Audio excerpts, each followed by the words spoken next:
तुहिरी माझा मितवा या मालिकेच्या पुढील काही येणाऱ्या भागांमध्ये आता आपल्याला जबरदस्त असा ट्विस्ट पाहायला मिळणार आहे। आता नेमकं काय घडणार, कसं घडणार हे सगळं तर आपण आपल्या आजच्या या व्हिडिओमध्ये जाणून घेणार आहोत। चला तर मग मित्रांनो, अजिबातच वेळ वाया न घालवता सुरुवात करूया आपल्या आजच्या या व्हिडिओला। तर आता आपण इथे पाहतोय की कशा पद्धतीने ईश्वरी अचानक भयानक पद्धतीने आता पोहोचलेली असते त्या ठिकाणी जिथे इव्हेंट सुरू असतो आणि लावण्य अर्णव बरोबर उद्घाटन करायला जात असताना बरोबर ईश्वरी तिथे पोहोचते आणि अर्णवच्या हातावर हात ठेवते आणि अर्णव बरोबर उद्घाटन सुद्धा करते। आणि नंतर ज्यावेळेस आता लावण्या ही अर्णव बरोबर फोटोज वगैरे क्लिक करत असताना ईश्वरीला राग येतो। ईश्वरी थेट जाते आणि लावण्याला तिकडनं खेचते आणि अर्णवपासून दूर करते। आता त्यानंतर आता ईश्वरी आणि अर्णवमधलं प्रेम बहरत चाललेलं असताना त्यांच्या नात्याला आणखीन एक खुलण्यासाठी संधी द्यावी म्हणून मामा त्या दोघांना गावी देवदर्शनाला घेऊन जातो। दोघंजणं देवदर्शनाला गेल्यानंतर आता लावण्या ही ईश्वरीला खड्ड्यात ढकलण्याचा प्रयत्न करते पण स्वतःच खड्ड्यात पडते। आता कोणता खड्डा खणला होता लावण्याने ईश्वरीसाठी हे जाणून घेणं खूप इंटरेस्टिंग ठरणार। त्याबरोबर इकडे आता ईश्वरी कशा पद्धतीने अर्णव बरोबर राहणार आणि दोघं एकमेकांवरचं प्रेम कसं व्यक्त करणार सगळं काही जाणून घेण्यासाठी आपला हा व्हिडिओ शेवटपर्यंत नक्की पहा। चला तर मग मित्रांनो, अजिबातच वेळ वाया न घालवता सुरुवात करूया आपल्या आजच्या या व्हिडिओला। तर आता आपण इथे पाहिलं आहे की अर्णवला नशा झालेली असते लावण्याने जे काही त्याला दिलेलं असतं त्यामुळे आता अर्णव हा शुद्धीत उरलेला नाही आहे। ही गोष्ट ईश्वरीने लक्षात घेताच ईश्वरी ही सतत आता अर्णव बरोबर राहायला सुरुवात करते जेणेकरून अर्णवने काही चुकीचं करू नये किंवा अर्णववरती त्याने काही चुकीचं केलेलं आहे असं नाव येऊ नये। आता अर्णवला नशा जास्त झालेली असते त्यामुळे आता तो वेड्यासारखं बडबडायला लागतो। तो म्हणत असतो, मी सिंदौर, मला बाहेर जायचं आहे, मला बाहेर जाऊ देत, बाहेर माझ्या एवढ्या मोठ्या प्रोजेक्टचं लॉन्च सुरू आहे आणि तू मला इथे आतमध्ये डांबून ठेवलेलं आहे, मला बाहेर जायचं आहे, मला बाहेर जाऊ दे। इशू त्याला म्हणत असते, हे बघा अर्णव सर, आता आपण बाहेर नको जायला, आपण नंतर जाऊ, तुम्ही आधी इथे बसा, आपण नंतर थोड्या वेळानं बाहेर जाऊ। अर्णव म्हणत असतो, नाही मी सिंदौर, मला आत्ताच बाहेर जायचं आहे, तू मला काय इथे अडवून ठेवलं आहेस, मला सोड, जाऊ दे मला। इशू म्हणते, नाही अर्णव सर, इथेच थांबा। आता लावण्या हे सगळं बघत असते आणि लावण्याला खूपच जास्त राग येत असतो। लावण्य जळत असते। लावण्याला वाटत असतं की माझ्या हातामध्ये एवढी मोठी छान संधी होती पण तीसुद्धा या मूर्ख मुलीने हिसकावून घेतली। पण AR फक्त माझा आहे आणि माझाच राहणार नाही। जर मी लवकरात लवकर ARला माझं बनवलं तर मी नाव नाही सांगणार लावण्या। त्यानंतर आता इव्हेंट संपल्याच्यानंतर ईश्वरी ही अर्णवला थेट घरी घेऊन यायला लागते। आता रस्त्याने सुद्धा अर्णव हा मस्ती करत असतो, मला नाही जायचं आहे घरी, मला इथे अजून थोडा वेळ थांबायचं आहे, मी इतके दिवसानंतर एवढा मोठा इव्हेंट ऑर्गनाईज केला होता, नाहीतर सतत काम काम काम करत राहतो वगैरे आता तो म्हणत असतो। पण ईश्वरी त्याला बळजबरीने घरी आणते। आता या दोघांना घरी येताना त्यांच्या दोघांमध्ये जी जवळीक झालेली असते ती सगळी मामाने पाहिलेली असते। मग आता मामाच्या मनामध्ये विचार यायला लागतो की यांच्या दोघांमध्ये नवरा बायकोंचं नातं सुरू होण्याअगोदर यांनी एकदा कुलदैवतेचं दर्शन घेणं गरजेचं आहे। मग मामा ही गोष्ट आता लगेचच अंजलीजवळ बोलतो। अंजलीला मामा सांगत असतो की हे बघ अंजली, अर्णवमध्ये आणि ईश्वरीमध्ये जवळीक निर्माण होण्याअगोदर मला असं वाटतं की एकदा आपण तुमच्या कुलदैवतेला जाऊन यावं। नाही, मला मान्य आहे की तुम्ही तुमच्या घरी गावाला कधी गेला नाही आहात जास्त, पण तरीही। त्यावर अंजली म्हणते, अरे मामा, पण या गोष्टीसाठी अर्णव मानायला हवा ना। त्याला जर आपण सांगितलं की कुलदैवतच्या दर्शनाला जायचं आहे तर तो सरळच नाही म्हणणार। तुला तर माहिती आहे ना त्याचा स्वभाव कसा आहे ते, तो सरळ मला नाही जमणार, मला नाही करायचं किंवा काहीतरी कामाचं कारण वगैरे काढणार आणि या सगळ्यापासून पळ काढण्याचा प्रयत्न करणार। आपल्याला काहीतरी सॉलिड आयडिया शोधावी लागेल, अगदी अशी की ज्यामुळे त्याला नाही म्हणता येणार नाही आणि त्याला जावंच लागेल, असं काहीतरी आपल्याला शोधावं लागेल पहिलं। त्यावर मग आता ईश्वरी हिला आपण अर्णवच्या पुढे करायचं आणि मग त्याला सांगायचं असं मामा म्हणतो। अंजली म्हणते म्हणजे? त्यावर मामा म्हणतो, अगं म्हणजे आपण काय करायचं, ईश्वरीला बरं वाटेल बाहेरून जाऊन आलो तर असं म्हणायचं। त्यानंतर मग आता मामा हा अंजलीला म्हणतो, आणि तू सुद्धा सांग की मला जरा फ्रेश व्हावं वाटतं आहे, म्हणजे डॉक्टरांनी सांगितलं आहे हवा पालट करा वगैरे असं काहीतरी। मग ती म्हणते ठीक आहे। आणि मग दुसऱ्या दिवशी सगळे जेव्हा ब्रेकफास्टला बसलेले असतात तेव्हा अंजली ही आता अर्णवला म्हणत असते, चिंटू, सध्या ना मला घरामध्ये राहून राहून कोंडल्यासारखं वाटायला लागलं, म्हणजे फारसं काही बरं वाटत नाही रे, तर असं वाटतं आहे गावाला वगैरे जाऊन यावं। आणि तसंही मला डॉक्टरांनीही जरा हवापालट करा असं सांगितलं. त्यावर मामा म्हणतो, अगं हो ताई, पण मग त्यासाठी गावाला जाण्याची काय गरज आहे, तू दुसरीकडून कुठून फिरून ये ना. त्याबरोबर अंजली म्हणत असते, अरे नाही रे, स्वतःचं गाव, स्वतःचं घर, स्वतःची माणसं, सगळं वेगळं असतं रे ते. त्याबरोबर आता अर्णव म्हणतो, ताई अगं कोण उरलं आता आपल्या गावात आपलं असं. त्याबरोबर अंजली म्हणते, अरे असं काय करतोयस चिंटू, आपल्या गावातली माणसं सगळी चांगली होती, आपल्या आईला बाबांना सगळे किती ओळखायचे, किती मानायचे, प्लीज जाऊयात ना रे.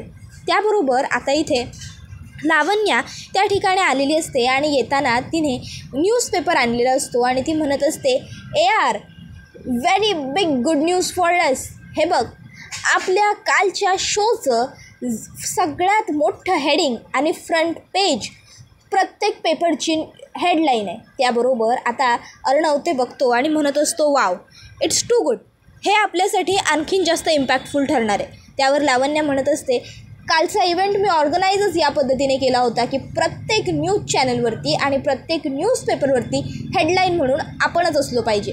बघ झाला का नाही परफेक्ट यूज माझ्या बुद्धीचा. त्यावर अर्णव म्हणतो, या गुड. त्यानंतर आता ती विचारते, बरं कसली चर्चा सुरू आहे. त्यावर वल्लरी म्हणते, अगं आम्ही की नाही गावाला जाण्याबद्दल चर्चा करतो आहे. नाही म्हणजे अंजलीला जरा गावी जावं, जरा शांत छान वातावरणात राहावं असं वाटायचं म्हणजे सुरू झालं आहे, तर मग जाऊन यायला हवं ना. आपण शेवटी तिची काळजी घ्यायला हवी, तिला कोंडल्यासारखं होतं असं म्हणते.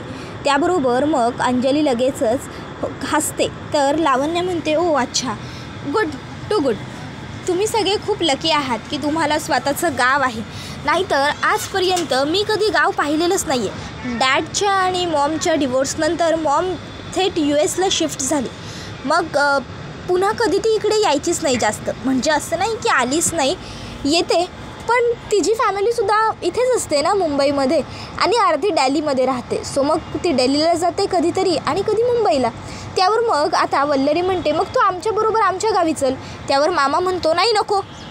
अगं म्हणजे कशाला, जर अर्णवही नाही, आता आपण गावी जातो म्हटल्यावर आपल्याबरोबर आकाशही येणार, मग अर्णवही नाही, आकाशही नाही, त्यात लावण्यासुद्धा नाही. स्टाफवरती काहीतरी लक्ष वगैरे राहायला हवं की नको. सगळ्या गोष्टींचा अगदी गोंधळ होऊन जाईल जर लावण्यासुद्धा ऑफिसमध्ये नसेल तर. आणि ऐन टायमावर एखाद्या गोष्टीचा जर डिसिजन घ्यायचा असेल तर ते सगळं कसं जमेल. त्यावर मग अर्णव, तुला काय वाटतं रे, असं मामा विचारतो. त्याबरोबर आता अर्णवसुद्धा म्हणायला लागतो की हो एक्झॅक्टली, मला पटतं आहे मामाचं म्हणणं. तसंही लावण्या, हे बघ, तुला या सर्व गोष्टीत फारसा कधी इंटरेस्टसुद्धा नसतो, त्यामुळे मला वाटत नाही की तू गावी वगैरे जाणं प्रेफर करत असशील किंवा तू गावाला मिस करत असशील. त्यामुळे प्लीज तू इथेच थांब, कारण तुझी इथे खूप गरज आहे. त्याबरोबर लावण्य म्हणायला लागते, ठीक आहे, जसं तू म्हणशील तसं आहे यार. तसंही गावी जाऊन मला काय मिळणार आहे, मला कुठे या सर्व गोष्टींची हौस आहे. त्यावर आता लावण्य मुद्दामून चेहरा जरा नाराज करते. त्यावर वल्लरी म्हणायला लागते, अर्णव, का रे बिचाऱ्या मुलीला दुखावतोयस. ऑलरेडी लग्न हिच्याबरोबर ठरलेलं असताना हिच्या गळ्यात मंगळसूत्र न घालता या दरिद्री मुलीच्या गळ्यात मंगळसूत्र घातलंच आहेस, पण आता कमीत कमी तिच्या पदरात छोटं सुख तरी पाडू शकतो ना आपण. त्याबरोबर आता लावण्य म्हणते, नाही इट्स ओके मामी, अहो मला सवय झाली आहे स्वतःला फक्त काम आणि कामामध्ये झोकून ठेवण्याची. त्याबरोबर अंजलीलासुद्धा लावण्याचं थोडं वाईट वाटतं, म्हणजे बिचाऱ्या लावण्याला कधीच आनंद मिळालेला नाही असं तिला वाटतं. तर लगेचच वल्लरीसुद्धा आता म्हणायला लागते की लावण्या, ते काही नाही, तू चल आमच्याबरोबर गावाला. हे बघ, कोणी तुला काही बोलणार नाही. आणि तसंही यावर्षी अंजली प्रेग्नंट आहे, म्हणजे आम्ही त्यांच्या गावी जरी गेलो तरी तीसुद्धा काही माझ्याबरोबर फिरून हिंडू शकणार नाही आहे, आणि कामं वगैरेसुद्धा गावी गेल्यावर करावी लागतात. ह्या आमच्या बळजबरीच्या सुनबाई फक्त मिरवायला असतात, कामं वगैरेनं हात काही लावत नाही, तेव्हा तुझी मला मदत तरी होईल. त्याबरोबर मग आता अर्णवला मामी म्हणते, अर्णव, मी घेऊन जाते लावण्याला. त्यावर अर्णव मग गप्प बसतो. तर आता ईश्वरी म्हणते, जाऊ दे ना ते सगळं, आपण आता पॅकिंगला लागूया, म्हणजे पॅकिंग करायचे आहेत ना. आता खरं तर विषय पुढे वाढू नये म्हणून इशू असं म्हणते. अर्णव म्हणतो, ओके चल मग. आणि मग इशू आणि अर्णव वरती येतात. अर्णवला अचानक एक फोन येतो आणि अर्णव फोनवर बोलायला लागतो. इशू अर्णवकडे एकटक बघायला लागते आणि मनातल्या मनात म्हणत असते की अर्णव सरांबरोबर मला थोडा वेळ जास्त घालवता येईल. मला माझ्या मनातल्या काही गोष्टी त्यांना सांगायच्या आहेत, त्या सांगता येतील. कदाचित त्यांनासुद्धा माझ्याजवळ काही बोलायचं असेल ते ऐकता येईल. आमच्या दोघांमधलं बॉन्डिंग आणखीन जास्त वाढेल. सगळं अगदी छान झाल्यासारखं होईल. म्हणजे त्या राकेशपासूनही आमची जरा सुटका होईल आणि आम्हाला एकत्र एकमेकासाठी, एकमेकाबरोबर एकमेकांचा वेळ मिळेल. आणि महत्त्वाचं म्हणजे तेव्हा आमच्यामध्ये लुडबुड करायला कोणीही नसेल. आता लावण्या जरी आमच्याबरोबर येत असली तरी ती फक्त मामींबरोबरच राहील ना. ती थोडी सतत आमच्या दोघांबरोबर येईल आणि तिने जरी प्रयत्न केला तरी तिला कसं पुरून उरायचं ना हे मला बरोबर माहिती आहे. इशू इशू इशू अगं काय सुरू आहे तुझं? पुरून उरेन वगैरे काय चाललं आहे तुझं? तू काय बोलतीयेस? इतक्यात अर्णव तिकडे येतो आणि काय बोलतीयेस असं इशूला विचारतो. इशू म्हणते मी पॅकिंग काय करायचं तेच म्हणत होते, बाकी काही नाही. त्यावर अर्णव म्हणतो नक्की? इशू म्हणते हो अर्थात. आणि मग आता अर्णव हा म्हणायला लागतो मग काय घ्यायचं आहे तुला ते सांग. इशू म्हणते सगळ्यात अगोदर आपण ना गरम कपडे जे असतात ते भरून घेऊया. नाही म्हणजे गरम कपडे लागतील, थंडीचं वातावरण आहे, गाव म्हटलं की थंडीही आलीच. अर्णव म्हणतो ठीक आहे. मग आता ईश्वरीला अर्णव मोठीची मोठी एक सुटकेस काढून देतो आणि म्हणतो ही एक बॅग पुरेल ना? त्यावर इशू म्हणते हा उभाच झाली आपल्या दोघांना. त्यावर अर्णव म्हणतो आपल्या दोघांना एकच बॅग करायची. त्यावर इशू म्हणते हो, आता 2-2 बॅगा कशाला घ्यायच्या? त्यानंतर मग आता इशू अर्णव घरातले इतर सगळेच पॅकिंग करून आता झालेली असते सगळ्यांची. तर आता सगळेजण निघालेले असतात. पण मामा मुद्दामून म्हणतो ईश्वरी आणि अर्णव मला काय वाटतं तुम्ही दोघांनी ना सकाळीच पुढे जा. नाही म्हणजे काय आहे तिकडे जाऊन जरा घराची साफसफाई करा.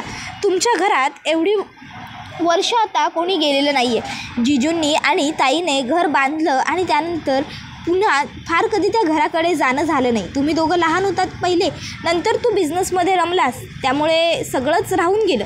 त्याबरोबर आता वल्लरीलासुद्धा वाटतं की बरं होईल जर हे दोघं पुढे गेले, कमीत कमी आयती साफसफाई झालेली तरी मिळेल, नाहीतर मग मलासुद्धा कामं करावी लागतील. मग आता लगेचच वल्लरी म्हणते हो मलासुद्धा पटतं यांचं म्हणणं. नाही म्हणजे काय आहे ना ते तुमचे जे कोणी केअरटेकर असतील त्यांना इंस्ट्रक्शन्स वगैरे व्यवस्थित द्यावे लागतील ना.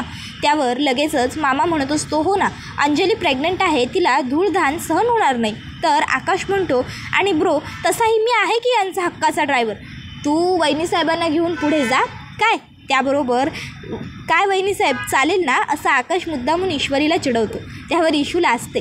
तर अर्णव म्हणत असतो की ठीक आहे मग मी एक काम करतो, मी सगळं सामान घेऊन पुढे जातो आणि माझ्या ईश्वरीलाही घेऊन पुढे जातो. आता त्याबरोबर सगळेजण त्याच्यावर हसतात. तर आता लगेचच अंजली म्हणत असते हो हो बाबा जा, तुझ्या ईश्वरीलाच घेऊन तू जा, तुझ्या ईश्वरीबरोबरच तुला जरा जास्त आणि छान वेळ घालवता यावा ना, म्हणूनच तू मला पुढे पाठवतोय. त्यावर लगेचच इकडे राकेश हा अंजलीकडे रागाने बघायला लागतो. खरं तर राकेशला हे सगळं जेव्हा अंजली बोलत असते तेव्हा अंजलीचा खूप राग येत असतो. तर इकडे अर्णव हा आता ईश्वरीला म्हणतो चल मग निघूया, आणि मग ते दोघं गाडीत सामान ठेवायला जातात. तर हे सगळं जेव्हा राकेश बघत असतो राकेशला असं होत असतं की हे सगळं मुद्दामून करतो हा अर्णव, पण मी याला सोडणार नाही आहे. नाही जर याला अद्दल घडवली ना जन्माची तर मी सुद्धा नावाचा राकेश नाही. याला चांगलं मी अगदी पटवून देणार आहे की मी सुद्धा राकेश आहे. जातोयस ना गावी बायकोला घेऊन, बघतो ना मी सुद्धा तिच्याबरोबर किती कसा आणि कुठं वेळ घालवतोयस ते. नाही जर तुला चांगली अद्दल घडवली ना तर मी सुद्धा नावाचा राजेश भोसले नाही. पुन्हा कधी त्या गावाचं तोंडसुद्धा तू बघायला जाणार नाही. अशी जर एखादी आठवण नाही जर तुझ्याबरोबर पाठी आणली ना तर मी सुद्धा राजेश नाव नाही सांगणार. त्यावर अंजली म्हणते हो तुम्ही कुठे हरवलात? त्यावर राकेश म्हणतो काही नाही गं, असंच मी ते निघूया का आपण सुद्धा, मग पॅकिंग करूया, अजून काही राहिलं आहे का ते चेक करूया, चल. तर आता इकडे लावण्याला आकाश ड्राईव्ह करणार आणि त्याच्याबरोबर जायचं यामध्ये काही इंटरेस्ट नसतो. ती म्हणायला लागते मी काय म्हणते तुम्ही सगळेजणं पुढे व्हा, मी मागून येईन. नाही म्हणजे काय आहे ना गाडीमध्ये एवढ्या सगळ्यांना जागा होणार नाही ना आकाशच्या, आणि जरी जागा झालीच तरीसुद्धा ऑफिसमध्ये सगळंसुद्धा बाइंडअप करायला लागेल. वाइंडअप करूनच मला निघावं लागेल, कारण तुम्ही दोघंही नाही म्हटल्यावर. त्यावर वल्लरी म्हणते की हो चालेल लावण्या, तुला बाई सगळं मॅनेज करूनच यावं लागेल. बाकीच्यांसारखं तुझं नाही आहे ना गं, तुला ऑफिस बघायचं असतं, कामं बघायची असतात, तुझं स्वतःचं घर सांभाळतेस, तू डेडिकेटेड मुलगी आहेस. तुला सर्व गोष्टी व्यवस्थित पहिला मार्गी लावाव्या लागतील आणि मगच घरातनं बाहेर पडावं लागेल ना.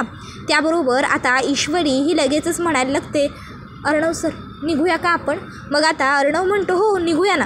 ईश्वरी आणि अर्णव गाडीमध्ये सगळ्या सामानाच्या बॅगा वगैरे ठेवतात.